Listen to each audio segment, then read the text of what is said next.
हरे कृष्ण। ओम नमो भगवते वासुदेवाय। ओम नमो भगवते वासुदेवाय। ओम नमो भगवते वासुदेवाय।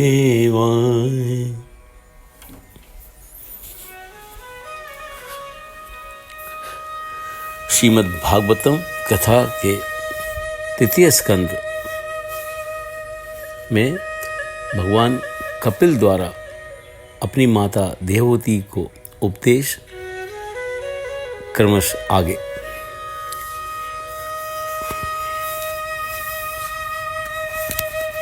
भगवान कपिल ने कहा, हे माता,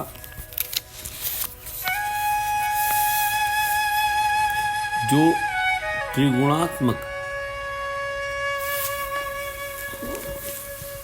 अव्यक्त नित्य और कार्य कारण रूप है तथा स्वयं निर्विशेष होकर भी समस्त विशेष धर्मों का आश्रय है, इस प्रधान नामक तत्व को ही प्रकृति कहते हैं।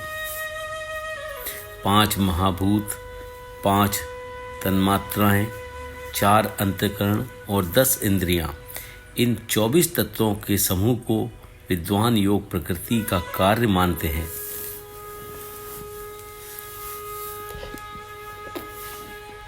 पृथ्वी, जल, तेज, वायु और आकाश, ये 5 महाभूत हैं। गंध, रस, रूप, स्पर्श और शब्द, ये 5 तन्मात्राएं मानी गई हैं। श्रोत, त्वचा, चक्षु, रसना, नासिका, वाक, पाणी, पाद, उपस्थ और पायु, ये 10 इंद्रियां हैं। मन, बुद्धि, चित्त और अहंकार, इन 4 के रूप में एक ही अंतःकरण अपनी संकल्प, निश्चय, चिंता और अभिमान रूपी 4 प्रकार की वृत्तियों से लक्षित होता है। इस प्रकार तत्वज्ञ पुरुष ने सगुण ब्रह्म के सन्निवेश स्थान इन 24 तत्वों की संख्या बतलाई है। इसके सिवा काल यह 25वां तत्व है। कुछ लोग काल को ही ईश्वर की संहार कारणी शक्ति मानते हैं। इस प्रकार जो अपनी माया के द्वारा इन सब प्राणियों के भीतर जीव रूप से और बाहर काल रूप से व्याप्त है, वह ईश्वर ही 25वां तत्व है। जब परम पुरुष परमात्मा ने अपनी शक्ति को माया में स्थापित किया तो उसके तेजों में महत्त्व उत्पन्न हुआ, जो सत्वगुण में स्वच्छ, शांत और भगवान की उपलब्धि का स्थान रूपचित है। वही महत्त्व है और उसी को वासुदेव कहते हैं। स्वाभाविक अवस्था में स्वच्छतत्व, अधिकारित्व और शांतत्व ही चित्त के लक्षण हैं। भगवान की चिन्मय शक्ति से अहंकार उत्पन्न हुआ। वैकारिक, तेजस और तामस भेद से मन, इंद्रियां और 5 महाभूतों की उत्पत्ति हुई। इन भूत, इंद्रिय और मन रूप अहंकार को ही पंडित जन साक्षात संकर्षक नामक सहस्त्र सिरों वाला अनंत देव कहते हैं। हे माता, जिस तरह जल में प्रतिबिंब सूर्य के साथ जल की शीतलता, चंचलता आदि गुणों का संबंध नहीं होता, उसी प्रकार प्रकृति के कार्य शरीर में स्थित रहने पर भी आत्मा वास्तव में उसके सुख दुखादि धर्मों से लिप्त नहीं होता, क्योंकि वह निर्विकार, अकर्ता और निर्गुण है। किंतु जब वही प्राकृत गुणों से अपना संबंध स्थापित कर लेता है, तब वह देह के सत्संग से किए हुए पुण्य पाप रूप कर्मों के दोषों से उत्तम, मध्य और नीच योनियों में उत्पन्न होकर संसार चक्र में घूमता रहता है। अविद्यावश जीव का संसार चक्र कभी रुकता नहीं। इसलिए बुद्धिमान मनुष्य को उचित है कि वह विषय चिंतन में फंसे हुए चित्त को तीव्र भक्ति योग और वैराग्य के द्वारा धीरे धीरे अपने वश में कर ले।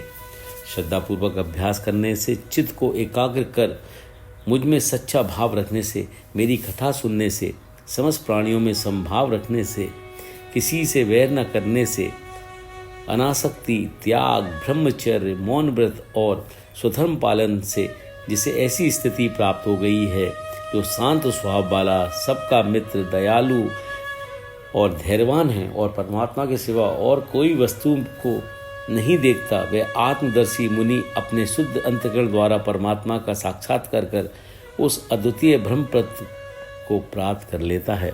वह विवेकी पुरुष इन बातों के मनन द्वारा अपने आत्मस्वरूप का अनुभव करता है।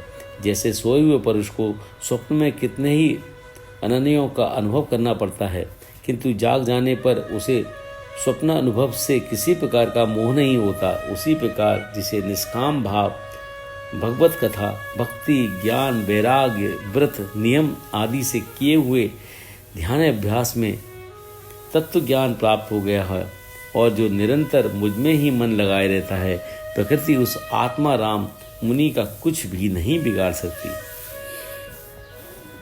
हे माता, अब मैं तुम्हें सजीव योग का लक्षण बताता हूँ। इसके द्वारा चित्त शुद्ध एवं प्रसन्न होकर परमात्मा के मार्ग से प्रवृत्त हो जाता है। स्वधर्म का पालन, शास्त्र आचरण की परित्याग, जो कुछ मिल जाए उसी में संतुष्ट रहना, आत्मज्ञानियों के चरणों की पूजा, विषय वासनाओं को बढ़ाने वाले कर्मों से दूर रहना, संसार बंधन से छुड़ाने वाले धर्मों में प्रेम, पवित्र और परमित भोजन, निरंतर एकांत और निर्भय स्थान में रहना, मन, वाणी और कर्म से किसी जीव को न सताना, सत्य बोलना, चोरी न करना, आवश्यकता से अधिक वस्तुओं का संग्रह न करना, ब्रह्मचर्य का परिपालन, तपस्या, बाहर भीतर से पवित्र रहना, शास्त्रों का अध्ययन, भगवान की पूजा, धीरे धीरे प्राणायाम के द्वारा श्वास को जीतना और इंद्रियों को मन के द्वारा विषयों से हटाकर अपने हृदय में ले जाना आदि साधन इसके स्वरूप कर्म है। हे माता, योगाभ्यास करने के लिए पहले आसन को जीतें, फिर आसन लगाकर प्रारंभ में कुंभक, पूरक, रेचक की विधि से प्राण के मार्ग का शोधन करें, जिससे चित्त स्थिर और निश्चल हो जाए। जो योगी प्राणवायु को जीत लेता है उसका मन बहुत शीघ्र शुद्ध हो जाता है। अतः योगी को उचित है कि प्राणायाम से बात, पित्तादि दोषों को, धारणा से पापों को, प्रत्याहार से विषयों के संबंध को और ध्यान से भगवत विमुद्ध करने वाले राग देशादि द्रोणों को दूर करे। जब योग करते करते चित्त निर्मल और एकाग्र हो जाए तब नासिका के अग्रभाग में दृष्टि जमाकर भगवान का ध्यान करे। ध्यान से तन्मय होकर वे उनके सिवा किसी अन्य पदार्थ को देखने की इच्छा ना करे। इस प्रकार के ध्यान के अभ्यास से साधक को श्री हरि में प्रेम हो जाता है और उसका हृदय भक्ति से द्रवित हो जाता है। आश्रय, विषय और राग से हटकर उसका मन शांत ब्रह्माकार हो जाता है और अखंड परमात्मा को ही सर्वत्र देखता है। उसे अपने शरीर की अनुभूति नहीं के बराबर ही रहती है। देवहूति ने फिर भक्ति योग का मार्ग और काल का स्वरूप जानने की इच्छा प्रकट की। भगवान कपिल ने यूं कहना शुरू किया, माता, साधकों के भाव के अनुसार भक्ति योग का अनेक प्रकार से प्रकाश होता है। जो भेददर्शी क्रोधी पुरुष हृदय में हिंसा, दंभ अथवा मात्सर्य का भाव रखकर मुझसे प्रेम करता है वह मेरा तामस भक्त है। जो पुरुष विषय, यश और ऐश्वर्य की कामना से प्रतिमा आदि में मेरा भेदभाव से पूजन करता है वह राजस भक्त है। और जो व्यक्ति पापों का क्षय करने के लिए भेदभाव रहित बुद्धि से मेरा पूजन करता है वह मेरा सात्विक भक्त है। नित्य प्रति हिंसा रहित उत्तम क्रिया योग का अनुष्ठान, मेरी प्रतिमा का दर्शन, पूजन, स्पर्श, स्तुति और वंदना, प्राणियों में मेरी भावना, धैर्य और वैराग्य का अवलंबन, महापुरुषों का मान, दीन दुर्बलों पर दया भाव, समान स्थिति वालों के प्रति मित्रता का व्यवहार, यम नियमों का पालन, अध्यात्म शास्त्रों का श्रवण और मेरे नाम का कीर्तन करने से तथा मन की सरलता, सत्पुरुषों का संग और अहंकार के त्याग से मेरे धर्मों का अनुष्ठान करने वाला भक्त पुरुष का चित्त अत्यंत शुद्ध होकर मुझ में लग जाता है। भक्ति योग में तत्पर और राग द्वेषादि विकारों से शून्य चित्त वाला परमात्मा को प्राप्त कर लेता है। मैं सबका परमेश्वर और आत्मा हूँ तथा आत्मा रूप में सदा सभी जीवों में स्थित हूँ। इसलिए जो मुझ सर्वभूत परमात्मा का अनादर कर केवल प्रतिमा में ही मेरा पूजन करते हैं उनकी वह पूजा स्वांग मात्र है। जो भेददर्शी और अभिमानी पुरुष दूसरों के साथ वैर करता है वह उनके शरीर में विद्यमान मुझ आत्मा से ही द्वेष करता है। उसके मन को कभी शांति नहीं मिल सकती। जो दूसरे जीव का अपमान करता है, बहुत सी सामग्रियों से अनेक प्रकार के विधि विधान के साथ भी मेरा पूजन करे तो भी मैं उससे प्रसन्न नहीं हो सकता। मनुष्य अपने धर्म का अनुष्ठान करता हुआ तब तक मुझ ईश्वर की प्रतिमा आदि में पूजन करता रहे जब तक उसे अपने हृदय में एवं संपूर्ण प्राणियों में स्थित परमात्मा का अनुभव न हो जाए। जो व्यक्ति परमात्मा और आत्मा के बीच में थोड़ा सा अंतर करता है, उस भेददर्शी को मैं मृत्यु रूप में महान भय देता हूँ। अतः संपूर्ण प्राणियों में स्थित मुझ परमात्मा का यथा योग दान, मान, मैत्री व्यवहार तथा समदृष्टि द्वारा पूजन करना चाहिए। मनुष्यों में स्वधर्म का पालन करने वाले तथा आसक्ति त्याग कर निष्काम भाव से धर्म का आचरण करने वाले श्रेष्ठ हैं।